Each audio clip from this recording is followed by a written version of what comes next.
Magandang araw mga boss, mga sir, mga master.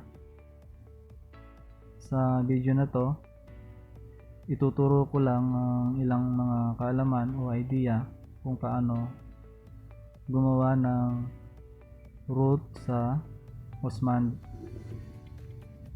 Sa Osman po, ang automatic root ay hindi magagamit dahil gumagana lang ito sa land travel o sa lupa lang. So dito sa Osman app, ginamit natin yung nautical chart, kaya sa dagat tayo. So sa dagat din tayo gagawa ng ruta manually. So manually po natin gagawin. Dito sa Osman may feature po dito na plan a route, kung saan makakapaggawa tayo ng waypoints na yun naman ang susundan natin kapag tayo ay nasa biyahe ng ating mga boat o bangka o Titanic. So simulan na natin kung paano gumawa. Siyempre, una, dapat alam mo kung saan ang iyong destination. Para gumawa ng ruta, siyempre dapat alam mo kung saan ka pupunta. So sa example na to, sa video na to, ang destination ko ay dito. Gawa ako ng marking dito.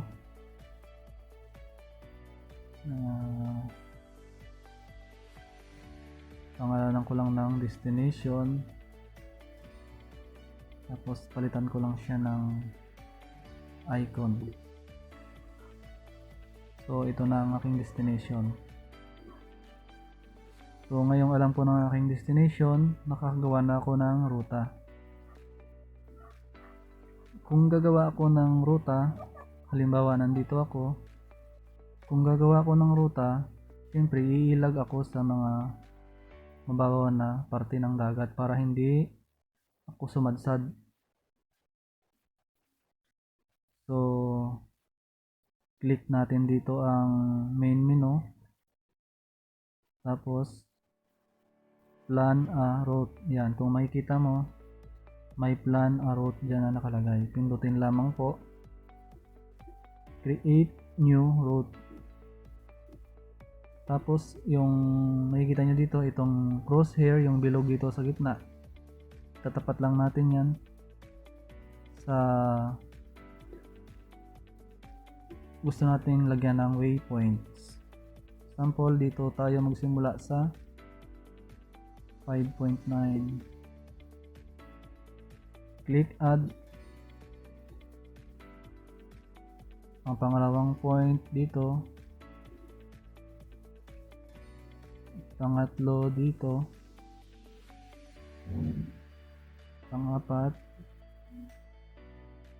Click lang natin tong add sa baba para maka-add tayo ng waypoints hanggang makabuo tayo ng ruta o ng track.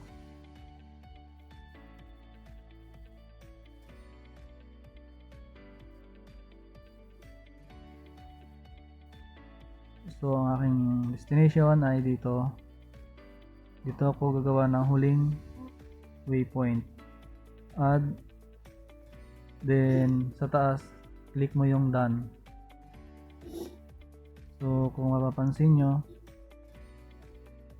meron ng drawing dyan na guhit.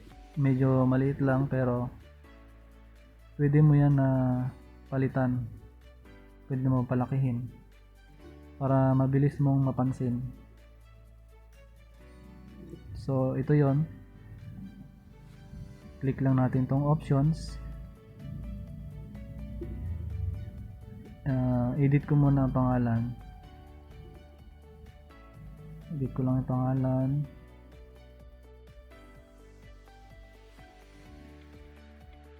Pindutin ko lang yung track, tapos options, tapos rename. Pangalanan ko to ng Titanic. Tapos kung papalakihin ko yung guhit, i-click lang natin ulit tong ginawa natin na ruta. So yan na yung Titanic. Options, sa appearance tayo. Sa appearance, makikita mo dyan kung anong kulay ang gusto mo. Gawin kong blue o green. Tapos dito lang sa bold. So yan na, lumaki na yung guhit. Click apply. Okay na yon. So kung nasa biyahe na tayo, ito lang yung susundan natin, yung ginawa natin guhit. Kasi ang guhit na yan patungo naman sa marking natin na destination. Halimbawa dito, nakahuli tayo ng malaking isda. Doon tayo pupunta. So sundan mo lang yung guhit na ginawa mo. Ang next naman na ituturo ko kung paano malaman yung waypoints, coordinates. So sa ruta na to, maraming waypoints bago nakabuo ng linya. So ang kukuhanin natin is yung coordinates ng bawat waypoint na yon. So ang gagawin lang natin, i-click natin tong ginawa nating ruta.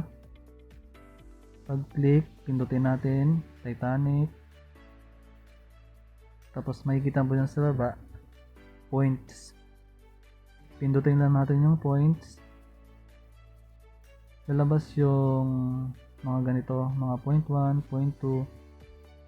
Yan yung mga waypoints na nagawa natin para mabuo yung ruta.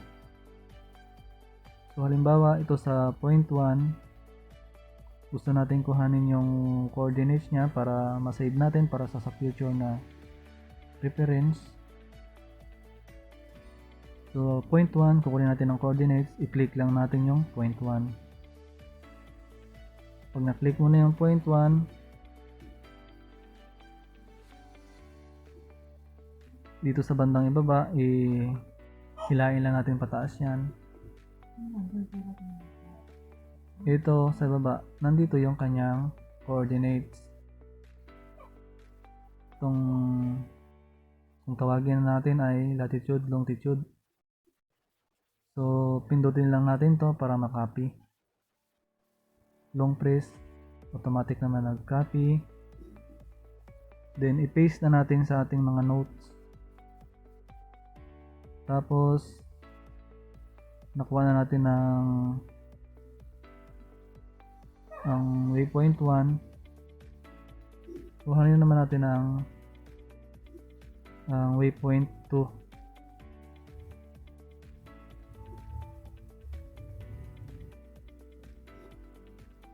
Dito. Ganun lang ulit sa pinakababa. Yan. Copy.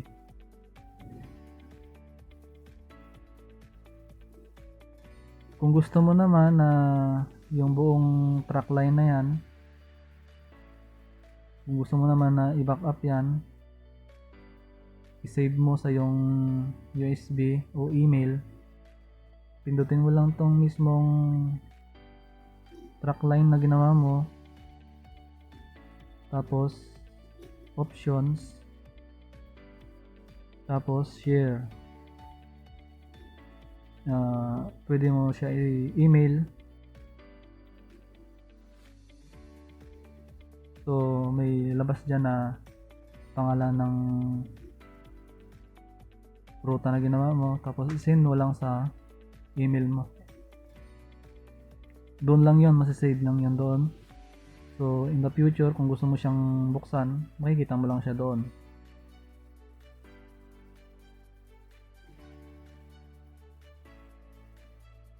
So ngayon, kapag gumawa ka ng ruta, saan mo to makikita? Dito yan siya masisave sa My Places. So ayun, Titanic. Dito sa My Places, under siya ng tracks. So pwede mo yan siya dito ma-show on map. Yan, rename, delete, share, analyze, move. So show on map lang gagawin ko dito. Tapos kung gusto ko siya i-edit, halimbawa may waypoints ako na i-adjust, ipindutin ko lang tong options, tapos edit track. Ngayon pwede kong pindutin dyan yung waypoints na gusto kong i-adjust. Halimbawa dito, i-adjust ko to, pindutin ko lang yung point tapos move. Yan, dito ko siya i-move, dyan ko siya ililipat, tapos save. So yan na, na-adjust ko na siya.